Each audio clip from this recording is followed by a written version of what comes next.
Ja, guten Morgen. Ich grüße Sie auch ganz herzlich im Namen unseres Herrn Jesus Christus, in dem wir hier versammelt sein dürfen. Bevor wir anfangen, möchte ich selbst auch noch ein Gebet sprechen.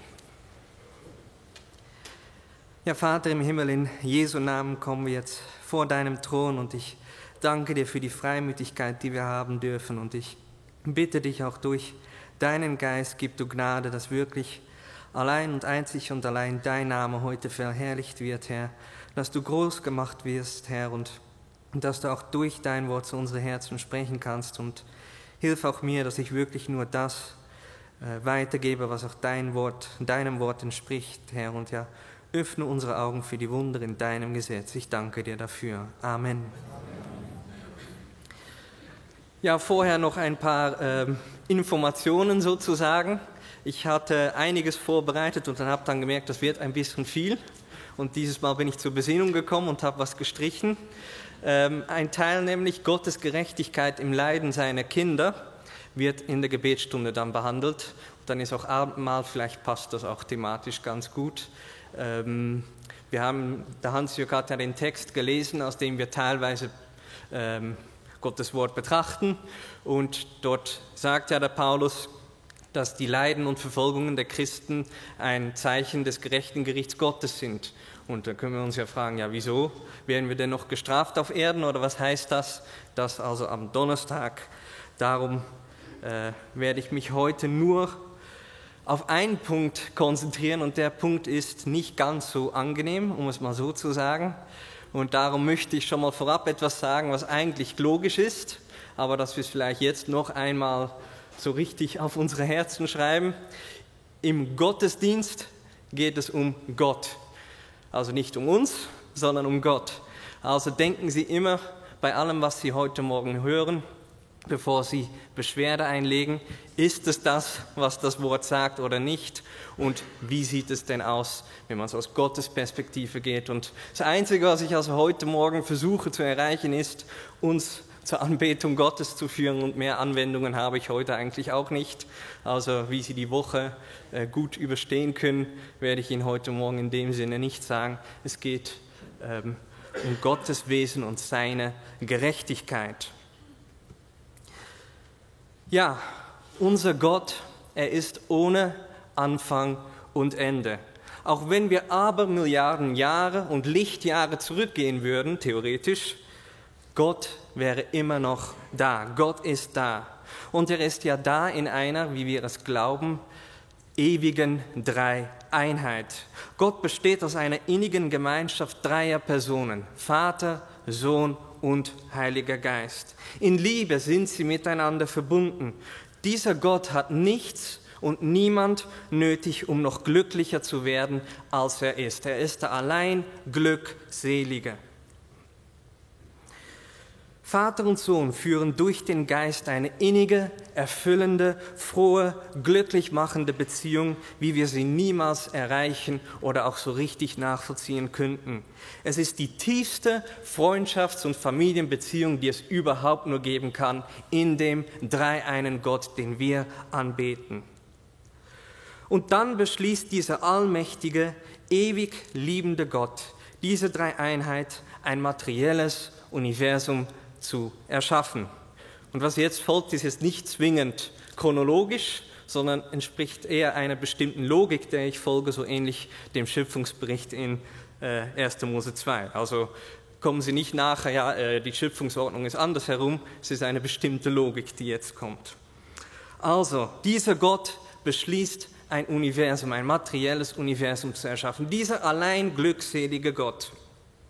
Und nur durch das Wort seiner Macht bringt er über 100 Milliarden Galaxien ins Dasein. Das ist zumindest die Schätzung der Wissenschaftler heute. Vielleicht sagen sie in ein paar Jahren, oh, wir haben uns geirrt, es gibt 500 Milliarden Galaxien. Aber im Moment behaupten sie, es gibt mindestens 100 Milliarden Galaxien. Und diese 100 Milliarden Galaxien füllt er mit 70 Trilliarden Sterne. Ich habe keine Ahnung, was Trilliarden sind. Aber das heißt 70 oder 7 und dann 10 hoch 22. Also Sie müssen jetzt noch 22 Nullen dahinter denken und dann haben Sie die Anzahl der Sterne und Gott gibt jedes einzelne dieser Sterne einen Namen.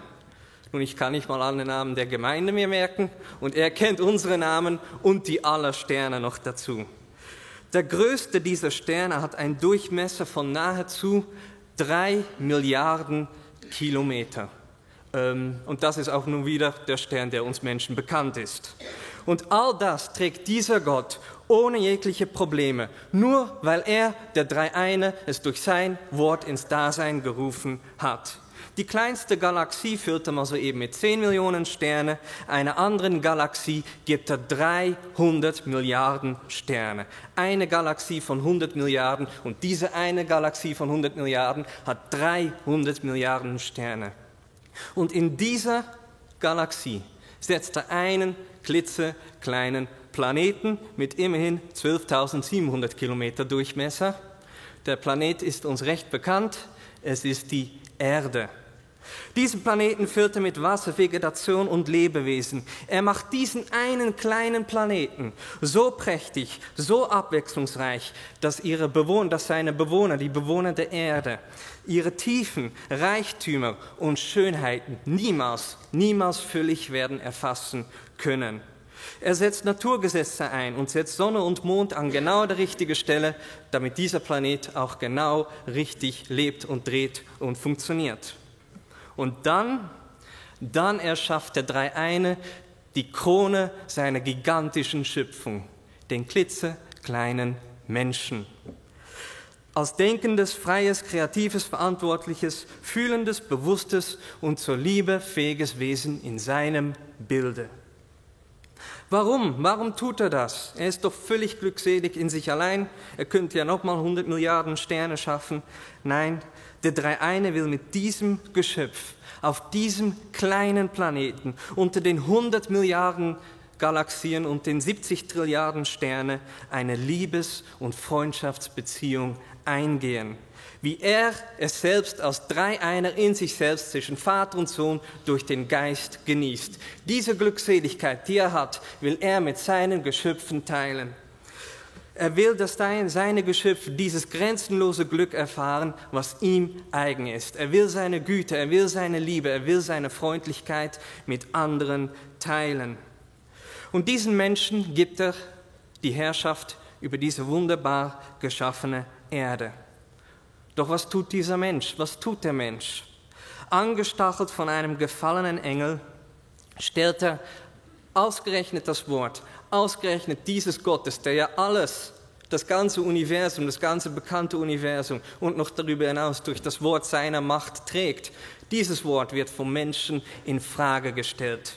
Der Mensch rebelliert. Und seitdem ist es leider so, dieser kleine, unscheinbare Mensch, Sie und ich, er streckt seine Faust zum Himmel und er bekämpft oder ignoriert diesen dreieinen, allmächtigen Gott, der doch die Erde und die Menschen geschaffen hatte, um sich dadurch zu verherrlichen und ihnen die größte Freude zu geben. Doch der Mensch will nicht. Und was tut Gott? Gewiss könnte er diesen kleinen Planeten jetzt links liegen lassen. Er hat ja noch 100 Milliarden Galaxien zur Auswahl. Wenn es mindestens pro Galaxie eine Erde gäbe oder einen Planeten, hätte er nochmal 100 Milliarden Versuche, um funktionierende Menschen zu erschaffen. Und er hätte noch viel mehr Versuche. Es ist ja unendlich und ewig. Wer interessiert sich schon für diese verrückten kleinen Menschen auf diesen kleinen Planeten, die es wagen, so einen Gott anzugreifen? Sollen sie doch machen, was ihnen gefällt und sich selbst zugrunde richten. Wie kann jemand so Großes sich darum Gedanken machen? Doch er, dieser Gott, der Schöpfer des Universums, interessiert sich für sie, weil er sie geschaffen hat. Dieser Gott geht bis zum Äußersten, um die Gemeinschaft wiederherzustellen. Und so erniedrigt sich der Schöpfer der 100 Milliarden Galaxien und 70 Trilliarden Sterne selbst. Und die zweite Person der Dreieinheit, der Sohn, wird Mensch. Gott selbst, die Fülle der Gottheit, wird Mensch. Und er erniedrigt sich bis zum Tiefsten. Er wird nicht einfach so Mensch, plupp, da ist er und jetzt hat er Menschengestalt. Nein, er beginnt in der Finsternis eines Mutterleibes. Gott selbst, der Sohn, macht sich abhängig von seinen eigenen Geschöpfen. Er wird von einem Menschen, er wird geboren und dann wird dieser Sohn Gottes als Mensch. Es ist ein Mysterium, was wir gar nicht erfassen können. Es wird gestillt, es wird ernährt, es wird erzogen, es ist abhängig von seinen eigenen Geschöpfen. Und so wächst Gott, der Sohn, als ganzer Mensch heran. Er durchlebt genau den Werdegang, den auch wir alle durchleben oder durchlebt haben. Und er, im Gegensatz zu seinen Geschöpfen, er lebt auf Erden das von Gott abhängige, sündlose Leben, das kein anderer Mensch schafft oder schaffen will. Und dann, was geschieht dann? Dann erniedrigt sich der Sohn noch tiefer. Er geht noch tiefer. Der Schöpfer des Universums geht noch tiefer, als er ohnehin schon gegangen ist. Er lässt sich von Menschen, seinen eigenen Geschöpfen, von denen, die er das Leben gegeben hat, er lässt sich von ihnen gefangen nehmen, beschuldigen, verspotten, schlagen, bespucken und foltern. Er wird an ein Kreuz genagelt und da hängt er nun, Gottes Sohn, Mensch geworden. Der Schöpfer eines Universums, dessen Größe wir niemals erfassen könnten, wurde von seinen klitzekleinen Geschöpfen an ein Stück Holz genagelt, als er Mensch geworden war. Und was tut dieser menschgewordene Gott? Nichts. Er trägt es. Er trägt die Rebellion seiner Geschöpfe ohne Widerspruch. Und dann geht er noch tiefer, als es je ein Mensch schaffen würde. Er, der ja aus einer ewigen, unendlichen, perfekten Liebesbeziehung mit Gott dem Vater durch den Geist stammt. Er, der am besten von allen weiß, wie wunderbar diese innige Gemeinschaft mit Gott dem Vater ist. Er wird vom gütigen Angesicht seines Vaters verlassen. Der Vater wendet sein Angesicht ab und übrig bleibt nur noch göttlicher, verzehrender Zorn über die Sünde. Und so geht dieser Gottessohn, der nie gesündigt hat, der als einziger Mensch wirklich in Abhängigkeit von Gott gelebt hat, geht buchstäblich durch die Hölle am Kreuz von Golgatha, weil der Vater, sein liebender Vater, das Angesicht von seinem Sohn abwendet. Und so wird er geschlagen für alle Sünden und Ungerechtigkeiten seiner Geschöpfe, die ihn ans Kreuz genagelt haben. Er trägt die Schuld, er trägt die Strafe, er trägt den Zorn Gottes, er bezahlt einen unendlich teuren Preis, um die Liebesgemeinschaft zwischen Gott und Menschen wieder herzustellen. Und dann stirbt er als Mensch. Es ist natürlich nicht so, dass Gott gestorben ist, dann hätte das Universum wäre weg. Nein, als Mensch ist er gestorben. Doch siehe da, der Tod kann ihn nicht halten. Am 3. Tag steht er aus den Toten auf und er beweist, dass er wirklich Gottes Sohn ist und dass dieses Opfer, das er gebracht hat, für die Versöhnung zwischen Gott und Menschen genügt. Und seitdem geht die Kunde in alle Welt hinaus, jetzt schon seit 2000 Jahren. Wer an diesen Sohn, Gottes Sohn glaubt, wird mit Gott versöhnt und wird gerecht gesprochen durch das vergossene Blut, den Tod und die Auferstehung des Herrn Jesus Christus. Und nun frage ich Sie, wie fürchterlich ist es wohl, diesen Gott abzulehnen oder zu ignorieren? Welche Strafe ist wohl angemessen für die Ablehnung des Ewigen, der Himmel und Erde und uns alle erschaffen hat und uns Leben gegeben hat? Welche Strafe ist angemessen für die Ablehnung des Ewigen? Für Paulus war es keine Frage, was mit denen geschieht, die den allmächtigen Gott ablehnen. Und er beschreibt es in Bezug auf die Wiederkunft des Herrn Jesus in 2. Thessalonicher 1, Vers 8 bis 9 wie folgt. Und das sind die einzigen Verse, auf die wir eigentlich heute eingehen oder die ich heute versuche zu erklären, ihre Bedeutung und Tragweite. 2. Thessalonicher 1, Vers 8 bis 9.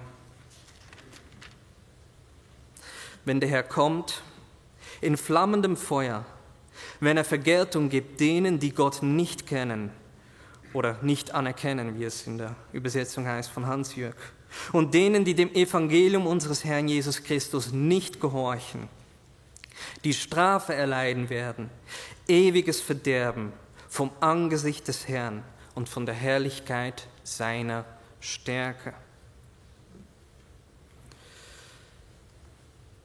Interessanterweise gibt Gott in gewisser Weise bis zu einem Grad denen, die ihn abgelehnt haben, genau das, was sie immer wollten: Gottlosigkeit.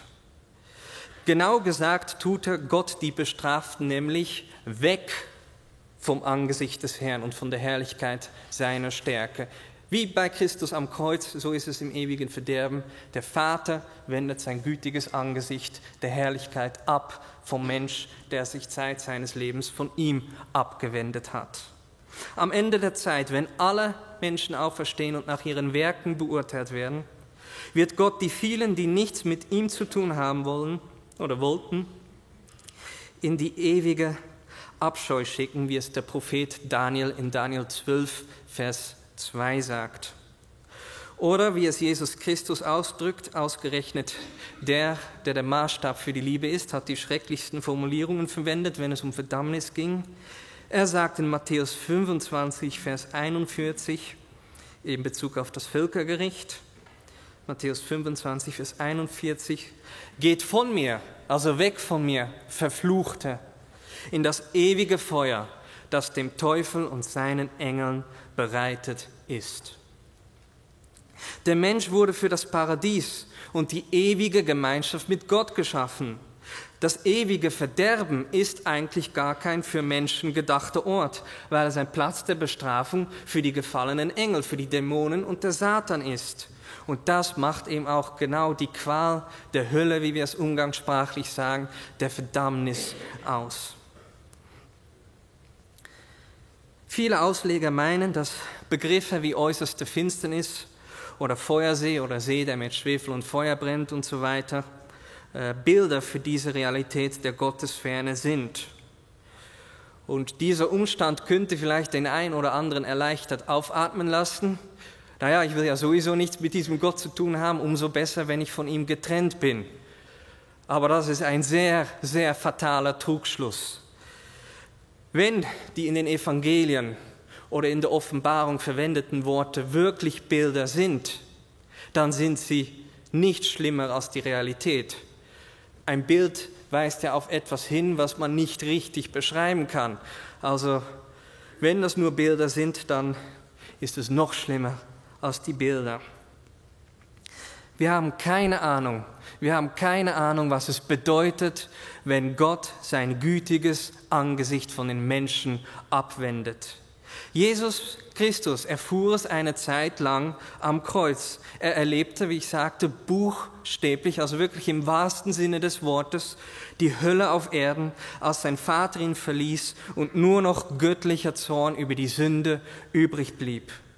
Und gerade weil Jesus Christus wie kein anderer wusste, was es bedeutet, von Gottes gütigem Angesicht abgeschnitten zu sein, flehte er so inständig in Gethsemane. Er wusste, was dieser Kelch, den er zu trinken hatte, beinhaltete. Er hatte nicht ein bisschen Angst vor Schmerzen. Er wusste ja, wie groß die Herrlichkeit ist im Vergleich mit Schmerzen, aber er wusste auch, wie schrecklich es ist, von Gottes gütigem Angesicht getrennt zu werden. Jetzt, heute, hier auf Erden, vor allem jetzt im Zeitalter der Gnade, lebt jeder Mensch vor dem Angesicht des Herrn und dankt der Herrlichkeit seiner Stärke. Oder wie es Paulus den Griechen sagte, in ihm leben und weben und sind wir. Und dies wird im Verderben nicht mehr der Fall sein. Und das bedeutet auch, dass keiner in diesem Verderben noch Buße tun könnte, wie es einige hoffen. Denn für Buße brauchen wir das überführende Wirken des Heiligen Geistes, wir brauchen das Ziehen des Vaters oder das Suchen des Sohnes. Und das hat Gott ja weggenommen, das ist nicht mehr da, wie es Paulus in 2. Thessalonicher 1, Vers 9 deutlich macht. So wird also der Sünder, der auferstandene und verurteilte Sünder wird schlimmstenfalls immer noch Strafe auf Strafe aufhäufen, weil er weiterhin sein Herz verhärtet. Ja, jedes Knie wird sich beugen, jeder wird zähneknirschend anerkennen müssen, dass Christus allein der Herr ist.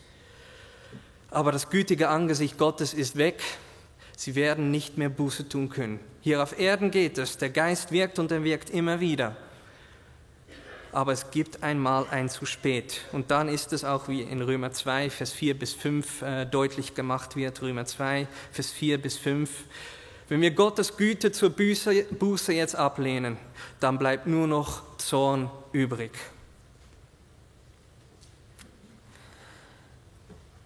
Dass diese Qual tatsächlich kein Ende nimmt, macht, und das muss ich hier wirklich ohne falsche Scheu sagen, das macht die Bibel unmissverständlich deutlich. Wenn wir glauben, dass die Bibel Gottes Wort ist, wenn wir glauben, dass Jesus Christus und die Apostel meinten, was sie sagen, dann gibt es keine Möglichkeit, über diese Wahrheit zu verhandeln oder irgendwie eine andere Bedeutung für ewig zu erfinden. Denn in Matthäus 25, Vers 46, das haben wir, glaube ich, nicht zitiert, aber Matthäus 25, Vers 46 stellt Jesus Christus die ewige Pein dem ewigen Leben gegenüber. Das ist das Tragische, das was uns erschüttern oder unser Herz bewegen sollte. Es gibt entweder Pein oder Leben. Die Pein dauert so lange wie das ewige Leben. Es gibt nur entweder oder, ob uns das nun passt oder nicht. Und das betont Paulus auch in Römer 2, Verse 6 bis 11, wo er das ewige Leben Zorn und Grimm gegenüberstellt. Wieder der Mensch hat hier auf Erden die Wahl. Entweder ewiges Leben oder Zorn und Grimm. Mit anderen Worten, das ewige Verderben ist so ewig wie das ewige Leben. Wenn das Verderben ein Ende hat, wie manche gerne glauben würden, dann hat auch der Himmel ein Ende. Und das will keiner gerne glauben. Und Offenbarung 21 bis 22, die 2 letzten Kapitel der Bibel, bestätigen diese erschreckende Wahrheit. Nach dem Endgericht, nach dem jüngsten Gericht, wenn Gott alles in allem ist, nach der Vollendung, während des neuen Himmels und der neuen Erde, existiert nämlich immer noch dieser sogenannte zweite Tod, ein Draußen, ein See, der mit Feuer und Schwefel brennt, wo die Ungläubigen sind, wie es Johannes 3-mal betont, 3-mal erwähnt er, ausgerechnet während der Vollendung. In Offenbarung 21, Vers 8, Offenbarung 21, Vers 27 und Offenbarung 22, Vers 15 macht der Johannes noch einmal deutlich, es wird noch ein Draußen geben und darum wird noch einmal aufgerufen, wer will, der nehme von dem Wasser des Lebens umsonst. Jetzt, hier auf Erden, jetzt ist die Zeit, jetzt, wo der Heilige Geist spricht, jetzt kehrt um, nicht nachher. Es kommt nicht alles gut für all diejenigen, die Gott ablehnen. Die Frage, die uns da vielleicht auf dem Herzen brennt oder die auch mich beschäftigt hat, die viele beschäftigt: Wie aber kann ewiges Verderben für diejenigen gerecht sein, die noch nie etwas von dem Herrn Jesus gehört haben? Richtet Gott etwa wirklich unschuldige Leute, nur weil wir es versäumt haben, ihnen das Evangelium zu bringen? Jetzt müssen Sie gut zuhören und nicht gleich von Ihren Sitzen springen. Ich werde noch erklären, worauf es hinausgeht. Aber eines müssen wir festhalten. Nein, Gott wird garantiert keinen einzigen unschuldigen Menschen richten und schon gar nicht ins ewige Verderben schicken. Unschuldige werden dort nicht landen. Ich komme darauf noch zurück. Aber tatsächlich, wie es der Paulus deutlich macht, werden die Menschen bestraft dafür, dass sie dem Evangelium ungehorsam sind. Und der Apostel Petrus schreibt in seinem 2. Petrusbrief sehr, sehr ernste Worte über Irrlehrer, die das Evangelium erkannt und einen christlichen Anstrich haben, aber in Wahrheit Quellen ohne Wasser sind. Und über sie schreibt der Petrus, dass es für sie besser wäre, den Weg der Gerechtigkeit nicht erkannt zu haben. Die Strafe für Menschen, die in der Gemeinde des lebendigen Gottes mitlaufen, aber Christus ablehnen oder sogar im Namen Christi falsche Lehren verbreiten, wird viel schlimmer sein als die Strafe für andere. Das sieht man eigentlich auch im Hebräerbrief. Aber die Ablehnung des Evangeliums, und das ist unser Denkfehler, die Ablehnung des Evangeliums ist nicht das einzige Kriterium für die Bestrafung derer, die Gott ablehnen. Denn in Römer 1, Vers 18 bis 23, Römer 1, Vers 18 bis 23 offenbart der Apostel Paulus etwas äußerst Bemerkenswertes und auch etwas sehr Erschreckendes, etwas, was uns durchaus beschäftigen sollte. Römer 1, Vers 18 bis 23. Da schreibt der Apostel Paulus, dass Gottes Zorn vom Himmel her über alle Gottlosigkeit und Ungerechtigkeit der Menschen offenbart wird, Vers 18, die die Wahrheit in Ungerechtigkeit besitzen. Möglich ist wohl auch, wenn man dieses altgriechische Wort betrachtet, anstatt besitzen, das Wort zurückhalten. Und im Englischen oder in bestimmten englischen Übersetzungen wird anstatt besitzen auch suppress, also unterdrücken, gesagt. Was bedeutet das?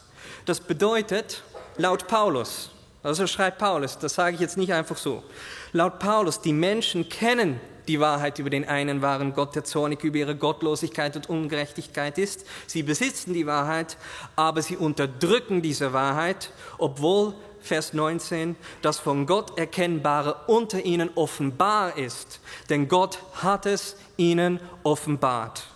Der Mensch weiß, er weiß in seinem Innern, er weiß, dass ein und allein ein Gott existiert und dass er vor diesem Gott niemals bestehen kann, wie es Paulus auch in Römer 2, Vers 15 und 16 sagt, dass Gott hat sein Gesetz, seinen heiligen Maßstab, hat er auf die Herzen und ins Gewissen der Menschen geschrieben.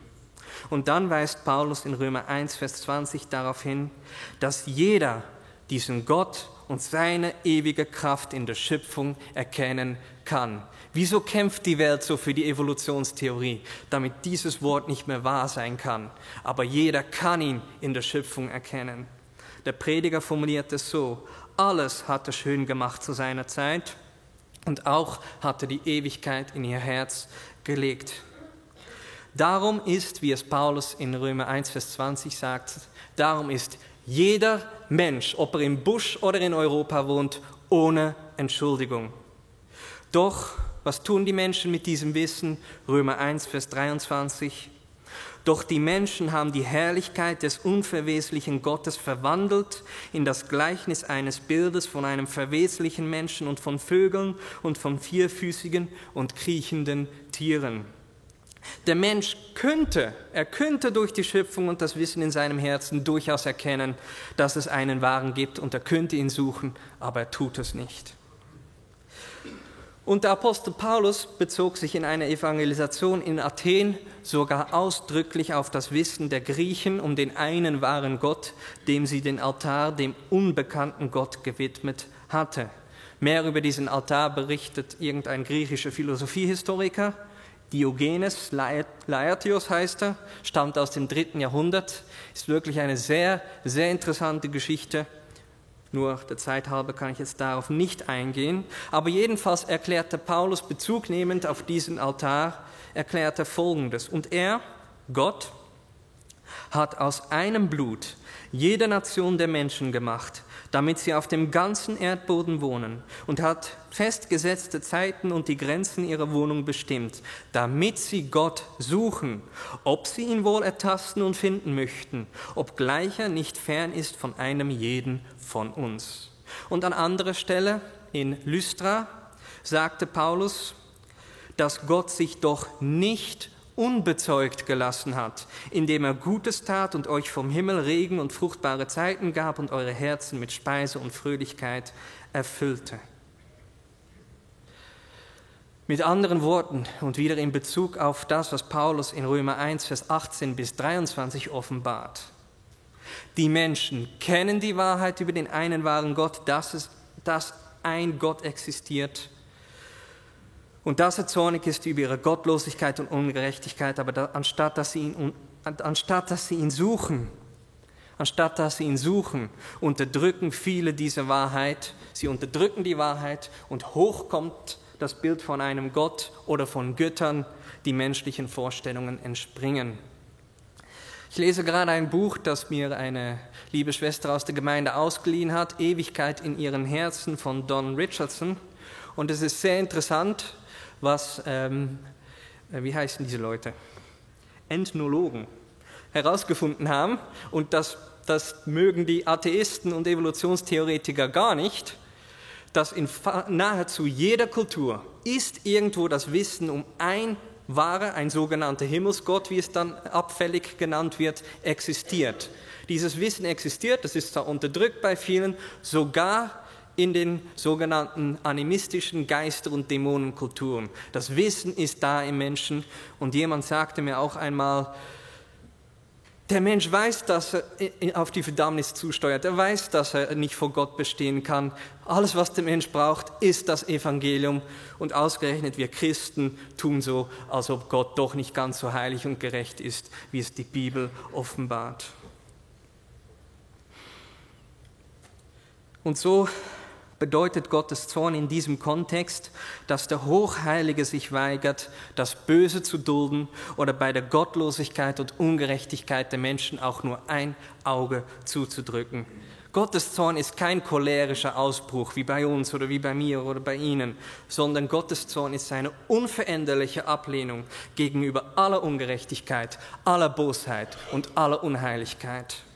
Und so muss der Apostel Paulus die ernüchternde Feststellung in Römer 3, Vers 11 bis 12 machen. Römer 3, Vers 11 bis 12, es sind bekannte, aber sehr wahre Worte. Da ist keiner, der verständig ist.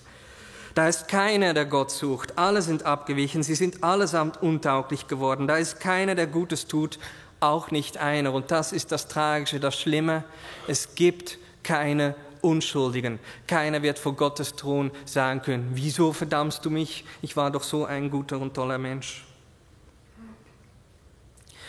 Ja, nun fragen wir uns mit Recht voll Sorge, ja, was ist dann mit Babys, Kleinkindern oder geistig Behinderten, die ihr Wissen um Gott gar nicht bewusst unterdrücken konnten oder die ihre Schuld gar nicht verstehen können?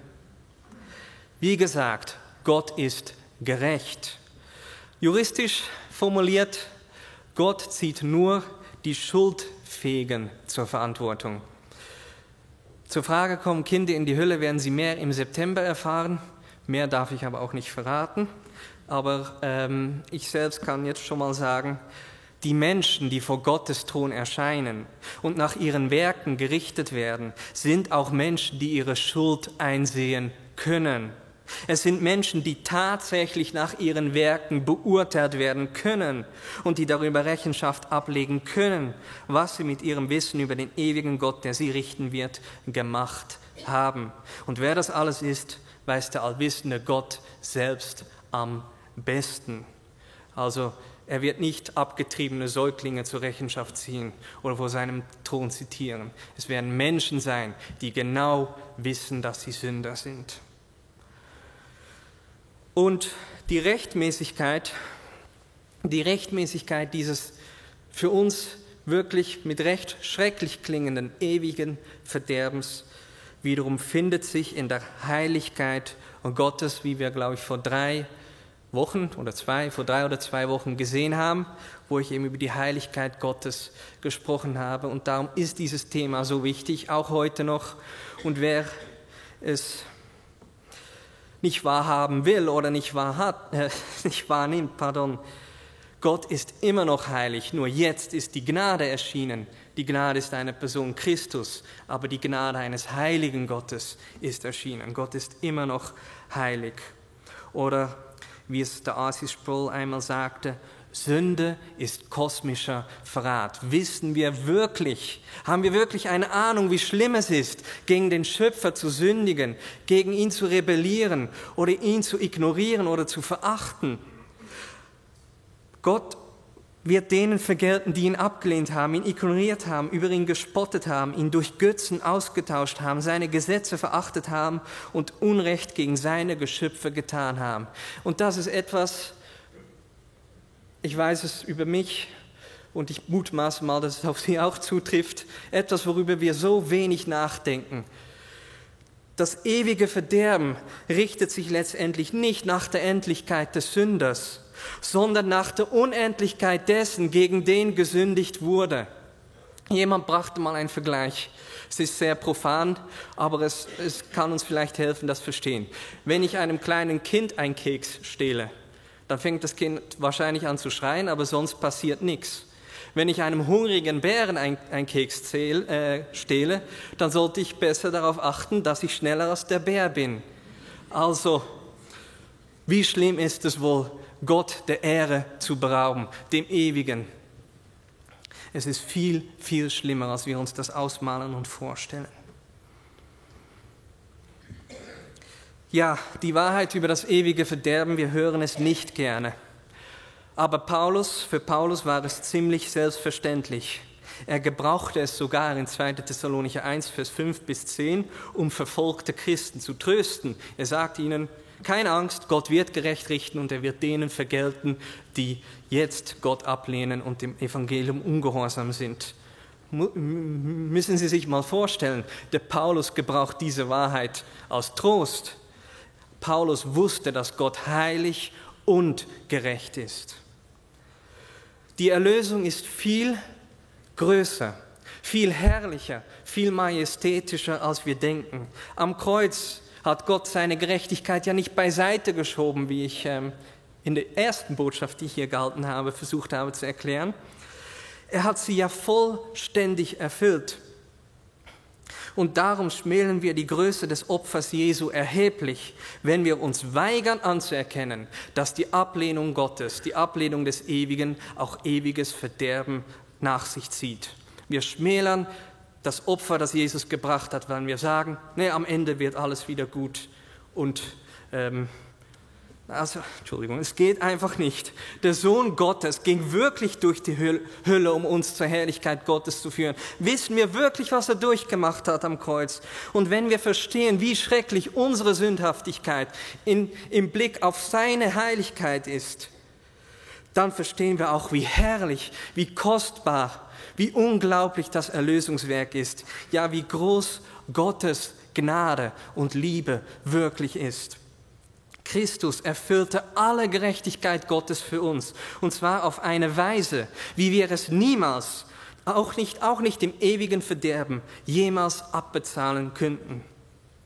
Denn das Erstaunliche ist, und das gilt für alle, die an Jesus Christus glauben, die sich an diesen Rettungsanker festklammern, die sagen, Herr, hier bin ich und ich lasse dich nie wieder los. Für all diese gilt, es ist gerecht, dass all unsere Sünden vergeben sind. Es ist gerecht, dass Gott uns immer wieder jede Sünde vergibt und es sei es 1000-mal die gleiche Sünde am Tag und wir bekennen. Es ist gerecht, dass wir ein Erbteil im Himmel bekommen. Es ist gerecht, dass wir bei der Wiederkunft in Herrlichkeit an der Seite des Herrn Jesus dabei sind. Es ist gerecht, dass wir für gar nichts mehr verdammt oder bestraft werden können. Es ist gerecht, dass wir Gott vertrauensvoll Abba, Vater nennen können. Es ist gerecht, dass Gott alle Dinge zu unserem Besten dienen lässt. Es ist gerecht, dass Gott für uns ist. Es ist gerecht, dass uns nichts und niemand, nicht einmal wir selbst, uns scheiden kann von der Liebe Gottes. Warum? Weil Jesus Christus für uns das gerechte Leben schon geführt hat. Er hat unsere Sünden schon am Kreuz gesühnt. Er ist für uns gestorben. Er ist für uns auferstanden. Er hat für uns gelitten. Er lebt jetzt für uns und setzt sich sogar vor Gottes Thron für uns ein. Er hat uns seine Gerechtigkeit gegeben, damit wir Anrecht haben auf alle geistlichen Segnungen, die es nur irgend geben kann. Gott kann uns das gar nicht vorenthalten, wenn wir an seinen Sohn glauben, weil dieser Sohn durch sein Leben, Leiden, Sterben und Auferstehen Gottes Gerechtigkeit schon völlig Genüge getan hat. All die Segnungen, all das Wunderbare, was wir erwarten, ist, weil Christus schon alles vollbracht hat. Und darum ist es gerecht. Nicht, weil wir so toll sind, sondern weil Christus alles vollbracht hat. Und Römer 3, Vers 22 macht deutlich, dass wir diese Gerechtigkeit Gottes durch seine Gnade nur bekommen, wenn wir glauben. Das ist die einzige Bedingung. Glaube. Und auch das macht, ich muss es so sagen, macht auch die sogenannte Allversöhnung unmöglich. Die Bedingung, Christi Gerechtigkeit zu bekommen, ist Glaube. Und der Herr Jesus selbst sagt in Johannes 3, Vers 36, glaubt, und wer nicht glaubt, auf dem bleibt der Zorn Gottes. Wenn mir jemand diesen Vers wegerklären kann, bin ich bereit für Verhandlungen, aber es ist hart. Es ist für uns schwer nachzuvollziehen, aber die Bibel, Jesus Christus, unser Maßstab für Liebe, sagt es selbst, wenn ihr nicht auf Erden Buße tut und glaubt, bleibt Gottes Zorn über euch. Und ich will niemals erfahren, was das bedeutet. Nur durch den Glauben geschieht der Transfer. Die Gerechtigkeit von Jesus Christus geht auf uns über. Unsere Gerechtigkeit ist durch den Akt des Glaubens auf ihn übergegangen, die er bereits am Kreuz von Golgatha gesühnt hat, und zwar vollumfänglich. Und das kann keine, in Anführungszeichen, Religion der Welt bieten. Gott ist gerecht, wenn er bestraft und richtet, und Gott ist auch gerecht, wenn er erlöst und begnadigt. Unser Gott ist durch und durch, ganz und gar heilig, gerecht und Liebe. Und ich frage Sie, wo ist solch ein Gott wie er? Wo ist solch ein Gott wie der Dreieine? Wie ist solch ein Gott wie Jahwe, der Bundesgott Israels, zu dem wir gehören dürfen? Unser Wissen um seine Gerechtigkeit sollte uns nicht Unbehagen bereiten. Wir sollten es nicht versuchen zu verdrängen. Wir sollten nicht so tun, als ob es nicht existiert. Es sollte uns in die Anbetung treiben und uns erkennen lassen, wie herrlich die Erlösung wirklich ist. Und das ist in der Tat die einzige Anwendung, die ich für heute für Sie habe. Dieses Wissen um die Ewigkeit und die Majestät Gottes und die Rechtmäßigkeit seines Gerichts und die Größe seiner Erlösung sollte uns doch wieder ganz neu zur Anbetung dieses herrlichen und majestätischen Gottes treiben. Das ist unser Gott, der uns erlöst hat, der uns freigekauft hat von der Sünde und der gerechten Strafe für die Sünde. Und so möchte ich schließen mit einem Lobpreis von Paulus auf die unergründlichen Gerichte und Wege Gottes. Römer 11, Vers 33 bis 36. Römer 11, Vers 33 bis 36.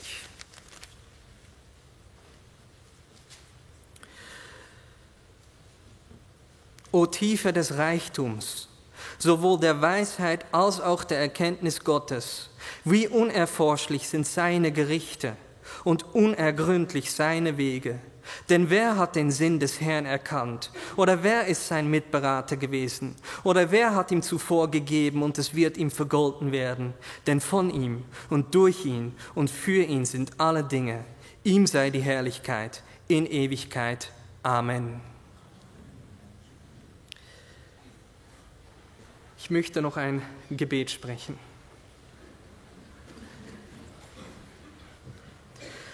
Vater im Himmel, in Jesu Namen kommen wir zu dir und wir danken dir, dass du uns erlöst hast, dass du uns aus dieser Finsternis losgerissen und losgekauft hast, Herr, dass wir deine Abgesonderten, deine Geheiligten sein dürfen, Herr. Und ich bitte dich, Herr, gib uns auch Gnade, Weisheit, Erkenntnis zu verstehen, wie groß deine Heiligkeit wirklich ist, wie gerecht du bist, auch im Gericht und in der Erlösung, Herr. Und dass wir wirklich zu deiner Ehre unser Leben gestalten, dass wir dein Evangelium teilen und hilf auch mir, dass ich wirklich eine Last, eine Liebe und ein Drängen auch für die Menschen um mich herum kriege, Herr, und ja auch das einsetze, was du alles eingesetzt hast, um diese Welt zu erlösen, Herr. Und ich danke dir für deine große Größe und Majestät und allein dein Name sei gepriesen. Amen.